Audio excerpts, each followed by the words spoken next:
যখন বাড়ি যাব ঠিক আছে তখন বাড়ি একখান নিয়ে যাবো, কারণ এখানে চালাইবা কোথায় তুমি? এখানে তো জায়গা নাই, চালানোর জায়গা নাই তো। এই যে এই রোডে তো বড় বড় গাড়ি চলে, সব বড় বড় গাড়ি চলে, বড় বড় গাড়ি চলে না, এই রোডে গেলে অ্যাক্সিডেন্ট হবে না। যখন বাড়ি যাবা খোলামেলা জায়গা ওইখানে চালাইবা। হ্যাঁ হ্যাঁ এরকম গাড়ি, ঠিক আছে।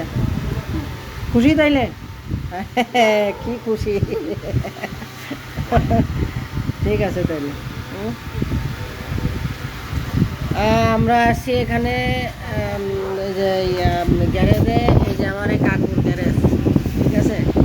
কাকুর গ্যারেজে এখানে সকল প্রকার সাইকেল, ছোটো ছোটো গাড়ি, হ্যাঁ এগুলো আর কি ভাড়া, তারপরে বিক্রি হয়, এগুলো বিক্রিও হয়, ঠিক আছে।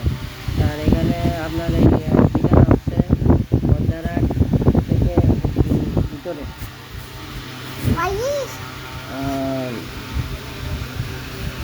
ফরিদাবাদ, ঠিক আছে। তো যার লাগে আসবেন।